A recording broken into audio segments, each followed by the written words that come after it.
Oke, Bismillahirrahmanirrahim. Assalamualaikum warahmatullahi wabarakatuh. Hello everyone, and how are you today, guys? Okay, so today I wanna present my PowerPoint from this text, and with the title is Money as the Unit of Accounts. And let me introduce myself. My name is Sandi Aulia, with the NBM is 0923014051.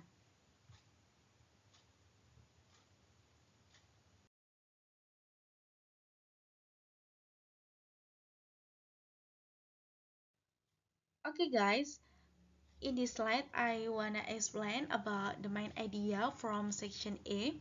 And in section A there's 3 paragraphs. I wanna summarize the main idea from paragraph by paragraph. And the first paragraph, the main idea is the function of money as a unit of account is difficult to understand because the value of something depends on individual perception and can change over time and circumstances, unlike linear measurements like meters of yards, which are easier to define. And the paragraph 2, the main idea is that in 1717, Sir Isaac Newton, as master of the Royal Mint, said the value of the pound sterling based on 113 grains of pure gold, shifting Britain from a silver-based to a gold-based currency system. And the last paragraph, the main idea is by the end of the 19th century, the gold standard had spread across most of the trading world, creating a single world currency that was interconnected through its definition in terms of a specific quantity of gold, despite being called different names in each country. So, inti dari paragraf ini pada section E adalah mengenai bahwasanya uang sebagai unit perhitungan yang sulit dipahami karena nilainya bergantung pada persepsi individu dan dapat berbeda dengan pengukuran linear yang lebih jelas. Dan pada tahun 1717, Sir Isaac Newton menetapkan pound sterling berdasarkan emas mengubah sistem mata uang Inggris dari perak ke emas.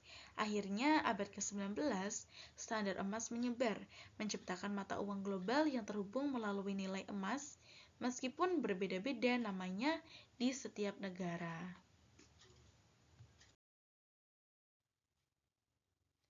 Oke guys, in section B, there's 2 paragraphs. And like before this slide, I wanna explain the main idea from paragraph by paragraph. And paragraph 1 from section B is changes in the price of a single commodity, such as oil or potatoes, do not cause general inflation but lead to shift in relative prices across the economy. And the main idea of paragraph 2 is the gold standard causes the prices of commodities and services to fluctuate in relation to the fixed price of gold, leading to deflation when gold supplies decrease and inflation when they increase. Dan inti dari bagian B ini adalah bahwasanya perubahan harga komoditas tunggal tidak menyebabkan inflasi umum, akan tetapi menggeser harga relatif di seluruh ekonomi. Dan standar emas menyebabkan fluktuasi harga komoditas dan layanan terkait harga tetap emas, dengan deflasi saat pasokan emas menurun dan inflasi saat meningkat. Seperti itu.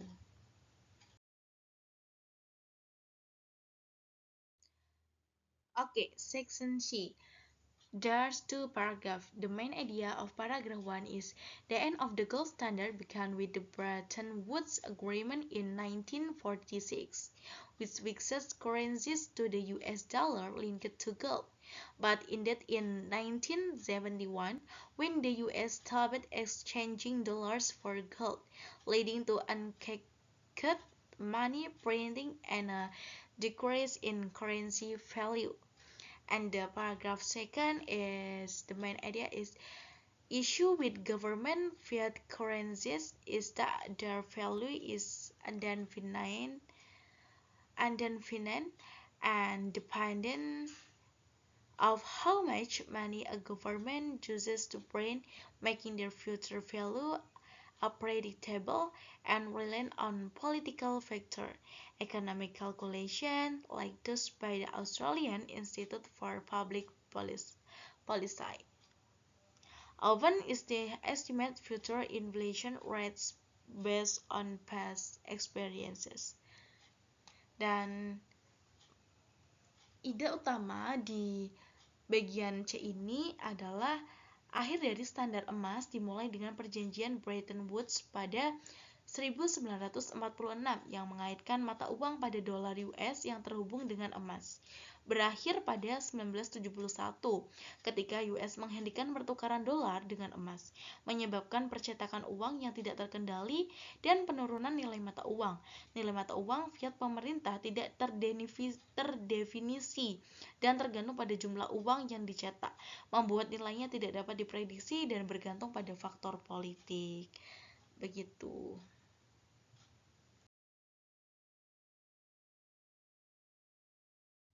Okay, in the last section is section D, and there's 3 paragraphs, some with section A.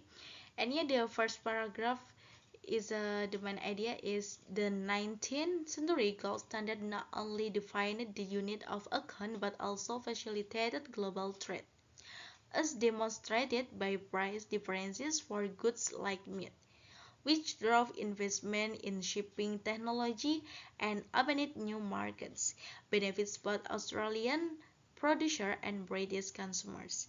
Paragraph 2. Current price differences between countries can be adjusted through exchange rates, but these rates can change significantly over time, potentially leading to poor investment outcomes if decisions are based just on present exchange rates. And the last is a single stable world currency will provide high information content, guiding individuals on where to invest their time, energy, and capital with greater accuracy and predictability than current system allow. Dan paragraf D ini menjelaskan mengenai standar emas abad ke-19 yang dimana mendefinisikan unit perhitungan dan memfasilitasi perdagangan global, seperti perbedaan harga barang yang mendorong investasi dalam teknologi pengiriman dan membuka pasar baru. Perbedaan harga saat ini dapat dinilai melalui nilai tukar, tetapi nilai ini dapat berubah signifikan, berpotensi menyebabkan hasil investasi yang buruk. Mata uang dunia yang stabil tunggal akan memberikan informasi yang tinggi, membantu individu dalam berinvestasi dengan lebih akurat dan dapat diprediksi daripada sistem saat ini. Okay guys, maybe enough from me and thank you for your attention and see you. And wassalamualaikum warahmatullahi wabarakatuh. Have a nice day guys.